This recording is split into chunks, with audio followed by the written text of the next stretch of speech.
สวัสดีครับคุณผู้ฟังทุกท่านครับพบกับรายการรักสิ่งแวดล้อมทางสวทแพร่ FM 91เมกะเฮิรตซ์ครับเช้าวันพฤหัสบดีที่12มิถุนายน2568อยู่กับผมแสวงเป่าเพชรเป็นผู้ดำเนินรายการครับกลับมาพบกับท่านผู้ฟังกันเริ่มต้นกันในช่วงเช้าๆของการทำงานครับนะบรรยากาศต้องบอกครึ้มฟ้าครึ้มฝนนะฝนตกนะตกปอแปะปอแปะ ตกไม่เยอะนะตกพอเปียกๆชื้นๆแต่เมื่อวานเย็นเนาะช่วงเย็นประมาณเท่าไหร่16 นาฬิกาเนาะโอ้โหทางฟ้าก็แรงนะฝนก็ตกหนักนะเมื่อวานนี้ก็ต้องบอกเป็นวันหนึ่งเนาะฟ้าเนี่ยเปรี้ยงปร้างเลยนะครับนะก็มีการเตือนเนาะเรื่องของพื้นที่เสี่ยงภัยนะน้ำท่วมน้ำป่าต่างๆที่อาจจะเกิดขึ้นได้นะครับนะดูเหมือนเมื่อวานจะมีบางพื้นที่นะของเมืองแพร่นี่แหละนะผมจำจุดไม่ได้เห็นคลิปอยู่เนาะเป็น Facebook มีคนเมืองทางเมืองแพร่เรานี่แหละนะโพสต์ขึ้นมาเนาะก็เป็นลักษณะน้ำระบายไม่ทันเนาะฝนตกแรงแล้วก็มันขังอยู่ตามพื้นถนนนะไม่แน่ใจจุดไหนเนาะแต่ว่าเมื่อวานนี้เห็นอยู่บางจุดเนาะก็เป็นธรรมดาแหละเนาะนะครับนะเมื่อพื้นดินมีแต่ปูนนะมีแต่คอนกรีตมีแต่อะไรเนาะมันก็นะหาทางไปยากนะครับนะแล้วก็ร่องระบายน้ำอะไรต่างๆก็อาจจะไม่ทันเนาะเพราะบางทีบางครั้งฝนตกหนักๆเนี่ยนะปริมาณน้ำฝนที่ลงมาเยอะๆเนี่ยนะมันก็ต้องใช้เวลานิดนึงนะใจได้ดั่งใจเราคงยาก เราอาจจะเป็นมนุษย์ที่เริ่มใจร้อนมากขึ้นนะอาจจะเป็นอย่างนั้นเนาะเพราะว่าเราก็บอกว่าพฤติกรรมมนุษย์เราเนี่ยบางทีก็ใช้อะไรเขาเรียกโดนเทคโนโลยีบางอย่างนะเร่งนะเร่งให้เรามีพฤติกรรมที่ใจร้อนมากขึ้นนะเอาง่ายๆโทรศัพท์นี่แหละที่เราใช้กันนี่แหละเนาะเอารุ่นเก่ารุ่นใหม่ ทั้งที่รุ่นเก่าเนี่ยเดิมก็เร็วดีเนาะพอได้รุ่นใหม่ที่มีความเร็วมากขึ้นกว่าเดิมนะมันไม่ได้เปลี่ยนความเร็วก็เท่าเดิมแหละนะ CPU ต่างๆการประมวลผลทำงานมันเท่าเดิมหมดนะทั้งสองเครื่องเก่าเครื่องใหม่เนาะอันนี้เปรียบเทียบให้เห็นเนาะแต่พอเราใช้เครื่องใหม่ที่มันมีความเร็วที่สูงกว่านะพอไปจับเครื่องเก่าที่หงุดหงิดละนะบางคนหงุดหงิดละถ่ายจอไม่ค่อยวิ่งไม่ลื่นนะนู่นนี่นั่นนะเขาบอกผมเคยอ่านบทความแล้วบอกเนี่ยมันเทคโนโลยีเหล่านี้นะมันจะเปลี่ยนลักษณะนิสัยเรานะให้เราเป็นคนใจร้อนขึ้นนะมันไม่ปรุดปราดมันไม่เร็วเนาะนี่เราเห็นพฤติกรรมเหล่านี้ได้มากขึ้นนะไม่ว่าจะเป็นเรื่องของการขับรถเรื่องของอะไรที่ไม่ได้ดั่งใจทันใจเนี่ยนะบางทีก็กลายเป็นมันเหมือนว่ามันไม่สำเร็จเสร็จสิ้นนะก็นี่เล่าให้ฟังเนาะนะครับนะเห็นฝนตกน้ำท่วมน้ำขังบางคนก็เริ่มบ่นนะครับนะเป็นธรรมดาเนาะฝนตกน้ำก็มีบ้างนะครับอะไรนะเห็นท่านผู้ฟังคอมเมนต์เริ่มเข้ารายการก็มืดมาเลย เนาะฝนเวลาราชการหรือเปล่านะครับนะก็ท่านผู้ฟังที่ติดตามรับอยู่ครับอยากจะฟังเพลงบทเพลงเพื่อชีวิตก็สามารถที่จะแนะนำได้ครับทางโทรศัพท์054523 516ครับนะแฟนเพจพิมพ์คอมเมนต์ไว้ได้กับช่วงเวลาของรายการรักสิ่งแวดล้อมครับ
กับงานเพลงของน้าหมูพงเทพกระโดนชำนันคนสุดท้ายนะที่ท่านผู้ฟังถามถึงเข้ามาครับนะผมเพิ่งรู้ว่ามีเพลงนี้ด้วยเนาะ เป็นนะเพลงหนึ่งนะสำหรับปกติเนี่ยถ้าเป็นเพลงชื่อเพลงคนสุดท้ายเนี่ยผมจะคุ้นกับของอัศนีวสันต์โชติกุลนะครับที่เขาร้องอยู่นะเป็นเพลงประกอบละครหรือเปล่านะไม่แน่ใจนะแต่ว่าจำได้มีเป็นคนละเพลงกับเพลงนี้นะครับแล้วก็ไม่เคยรู้มาก่อนเลยว่ามีน้าหมูเขามีเพลงแบบนี้ด้วย ขอบคุณผู้ฟังที่ถามถึงก็มาครับสำหรับผู้ฟังที่ติดตามรับฟังอยู่ครับแล้วก็บอกว่ากำลังอะไรนะฤดูหยอดข้าวโพดมาแล้วนะการเพาะปลูกนะครับนะการทำพืชไร่นะทำพืชไร่ในพื้นที่ต่างๆนะครับนะเกษตรกรเนาะเป็นอาชีพที่มีความสำคัญหรือเปล่า ต้องใช้คำนี้นะได้ยินมาตั้งแต่เด็กๆแล้วเนาะเวลาเขาพิปรายในสภานะตั้งแต่เริ่มทำงานเนาะเริ่มทำงานก็ได้ยินเพราะว่าต้องติดตามฟังนะครับนะไม่รู้เป็นทำบุญทำกรรมเลยครับงานเหล่านี้เนาะ เริ่มทำงานนี่จริงไม่ค่อยได้เกี่ยวนะแต่ว่ามันเกี่ยวกับด้านการสื่อสารนะก็มีคำสั่งให้ติดตามฟังแล้วก็มีการรายงานต่างๆนะตอนนี้ก็ไม่ได้ต่างกันเลยนะ เป็นช่างเทคนิคนะต้องฟังแล้วก็มีประเด็นต่างๆที่ต้องนะทำหน้าที่กันอยู่เนาะอันนี้บ่นให้ฟังเฉยๆแต่ว่าที่ได้รู้ได้ฟังเพราะว่านี่แหละเนาะเราเกษตรกรเนี่ยมักจะถูกนำไปเอ่ยอ้างนะกระดูกสันหลังของชาตินะเกษตรกรของผมนะพี่น้องของผมเกษตรกรนะพอปลูกมาแล้วก็พืชผลต่างๆนะครับนะผลผลิตก็ต้องยอมรับแหละนะการเกษตรนะบางประเทศนะเขามีต้นทุนในการผลิตที่ต่ำนะต่ำกว่าเรานะแล้วก็ผลผลิตต่อไร่ของเขาสูงนะอย่างข้าวเนี่ยนะเท่าที่รู้ข้อมูลมานี่ว่าเพื่อนบ้านเราเนี่ยนะเขามีต้นทุนในการผลิตที่ต่ำแล้วก็มีผลผลิตต่อไร่สูงนั่นหมายถึงว่าอะไรหมายถึงว่า1ไร่นะสมมติทำข้าวได้อะไร1 เกวียนนะผมสมมตินะ ของเราทำได้ของเราเนี่ยอาจจะได้1ของเขาได้2 เกวียนอย่างเงี้ยเนาะแล้วก็ต้นทุนอาจจะไม่ต้องใช้ปุ๋ยใช้ยามากนะเพราะบางประเทศเนี่ยเขาเป็นผืนดินที่มีความอุดมสมบูรณ์นะเคยดูสารคดีนะทางเมียนมานี่แหละนะใกล้ๆบ้านเราเนี่ยนะพื้นที่ของเขาที่ทำข้าวเนี่ยนะมันเป็นพื้นที่ที่อุดมสมบูรณ์เนาะไม่ได้มีเมืองมากมายพื้นที่อุดมสมบูรณ์พื้นที่แถวไหนก็คือส่วนใหญ่อยู่ปลายแม่น้ำนะอยู่ปลายแม่น้ำน้ำไหลลงมามันก็นะตะกอนดินต่างๆลงมาเนาะนะครับจะเป็นที่อุดมสมบูรณ์บ้านเราก็อุดมสมบูรณ์นะไม่ใช่อุดมสมบูรณ์นะแถวไหนแถวถ้าจำไม่ผิดเนี่ยทางเมืองนนทบุรีทางอะไรที่อยู่ปลายแม่น้ำเหมือนกันแหละเนาะเพียงแต่ว่าบ้านเราเนี่ยพื้นที่ที่เป็นปลายแม่น้ำปากแม่น้ำเนี่ยนะปากแม่น้ำดีกว่าเนาะมาตรฐาน ศัพท์มาตรฐานปากแม่น้ำเนี่ยนะจะเป็นพื้นที่อุดมสมบูรณ์เนาะแต่ว่าบ้านเราเนี่ยพื้นที่ปากแม่น้ำเป็นเมืองนะเห็นไหมกรุงเทพเป็นเมือง เนาะหลายที่เขาไม่ได้เป็นเมืองไงนะเมืองเขาอยู่บนที่สูงนะแต่ว่าปากแม่น้ำเขาเป็นการเกษตรนะเป็นพื้นที่การเกษตรฉะนั้นแล้วเนี่ยการเพาะปลูกของเขาจะไม่ต้องใช้ปุ๋ยเยอะนะผลผลิตจะสูงนะครับนะดินอุดมสมบูรณ์มากนะครับผม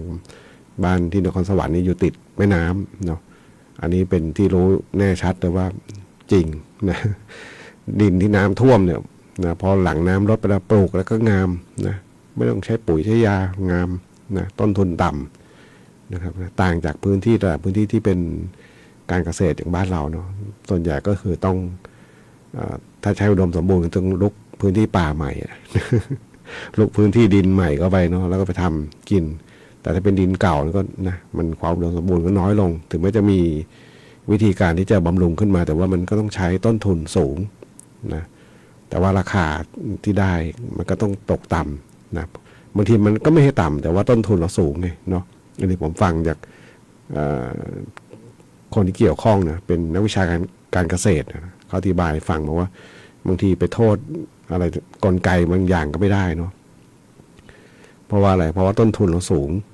ผลผลิตต่ำนะครับนะขายออกมามันก็เท่ากับขาดทุนนะครับเขาบอกว่าเป็นวิธีการคิดที่อาจจะว่าผิดก็ผิดเนาะแล้วก็อีกด้านนึงก็คือการทำการเกษตรเนี่ยมันเป็นเหมือนกับอาชีพที่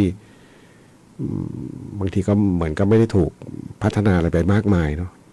นะครับนะก็ทำแบบเดิมๆหลายๆอย่างนะแต่ก็มีนะคนที่เขาพัฒนาไปเนาะมีการพัฒนา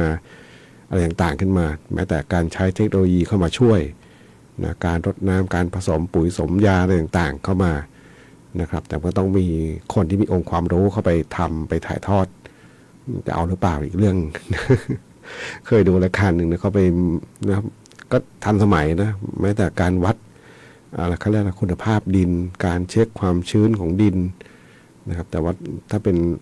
ในความรู้สึกหลายๆคนก็บอกมันยุ่งยากเนาะทำยากนะครับก็อันนี้เป็นเรื่องของการเกษตรนะช่วงนี้นี่หลายคนเริ่มเพาะปลูกแล้วนะครับนะก็บางที่ก็ฝากเทวดาเลี้ยงดูเนาะ นะครับขอบคุณท่านฟังนะที่แนะนำเพลงเข้ามาแล้วก็แจ้งบอกตอนนี้บอกถึงฤดูกาลหยอดข้าวโพดแล้วนะครับนะผลผลิตก็ให้ได้ราคาสูงแล้วกันนะไปฟังเพลงกันต่อครับกับช่วงเวลาของรายการรักสิ่งแวดล้อมทางสวทแพร่ FM 91 เมกะเฮิรตซ์ครับ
ได้รับฟังผ่านไปครับนะนรกคอร์รัปชัน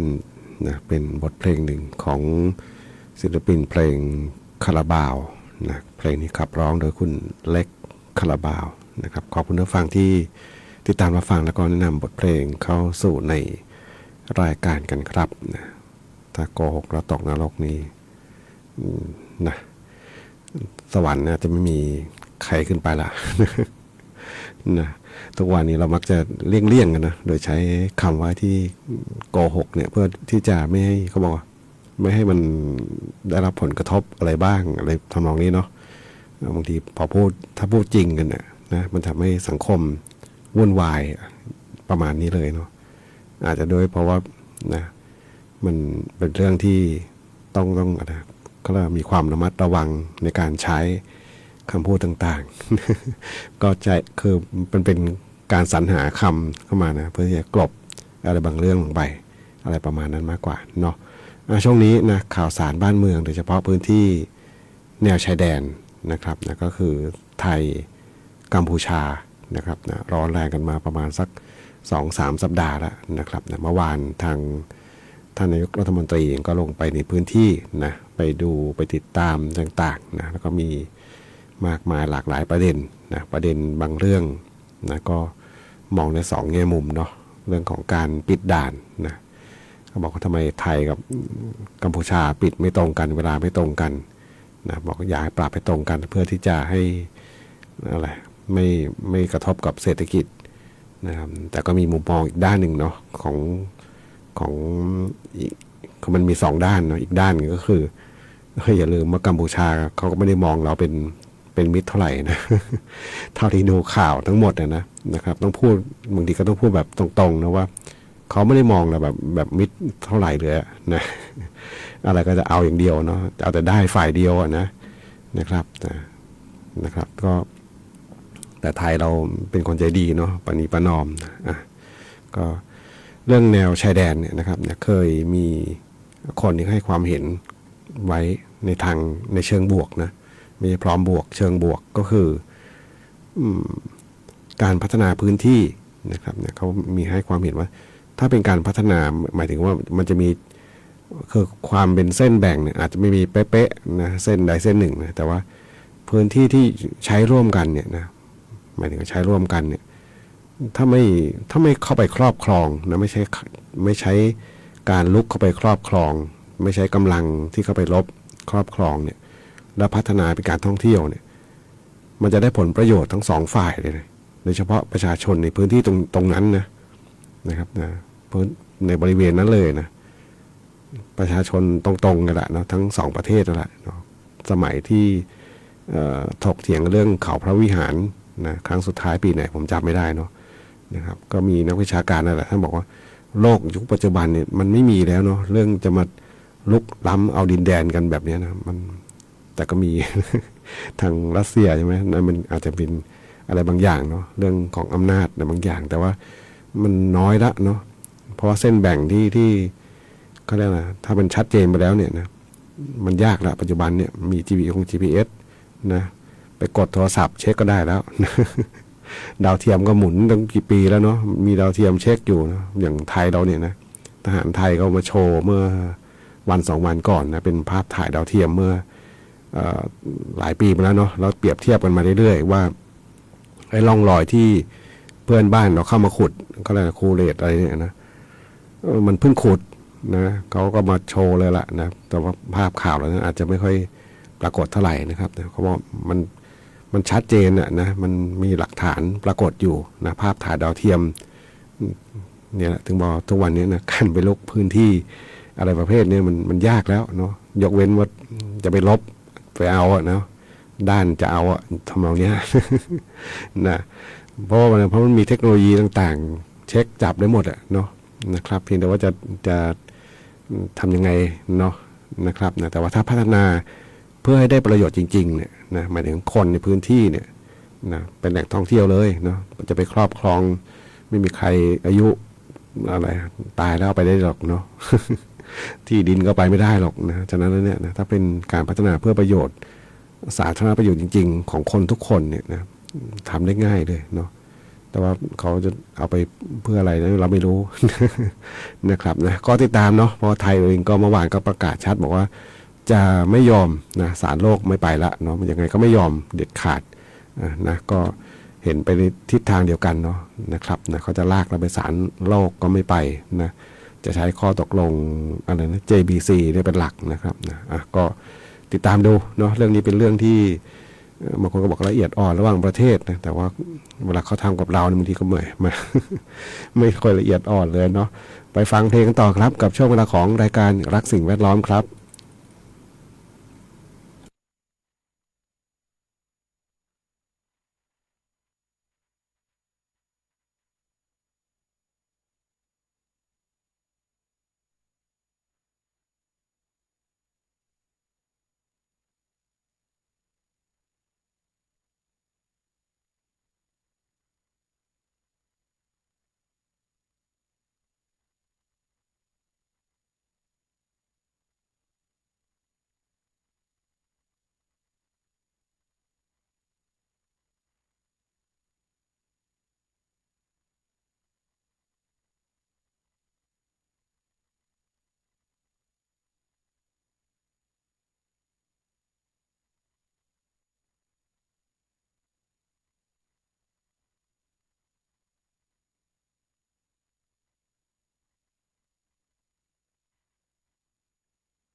9 นาฬิกา 55 นาทีครับกับช่วงเวลาของรายการรักสิ่งแวดล้อมทางสวทแพร่ FM 91 เมกะเฮิรตซ์พฤหัสบดีที่ 12 มิถุนายน 2568 ครับมาถึงช่วงท้ายรายการครับดูพยากรณ์อากาศดูซิว่าเช้านี้ถึงเช้าวันนี้พรุ่งนี้เป็นอย่างไรบ้างเนาะภาคเหนือนะฝนฟ้าคะนอง70%ของพื้นที่มีฝนตกหนักบางแห่งบริเวณจังหวัดแม่ฮ่องสอนเชียงใหม่เชียงรายพะเยาน่านแพร่อุตรดิตถ์ลำพูนลำปางสุโขทัยตากพิษณุโลกและเพชรบูรณ์นะ70%ภาคเหนือดูมันจะภาคเหนือนี่แหละเนี่ยเยอะที่สุดเนาะทางใต้เขา30เองเนาะนะครับกรุงเทพไป60นะภาคเหนือวันนี้นี่ฝนเยอะกว่าทุกภาคนะครับเดี๋ยวดูแผนที่อากาศนิดนึงไม่รู้มีหรือยังเนาะ น่าจะมีแล้วนะแผนที่อากาศแผนที่บ่งบอกถึงฝนฟ้าในวันนี้ฝนเยอะทางด้านที่ตะวันออกของประเทศนะครับนะทางที่ติดกับทาง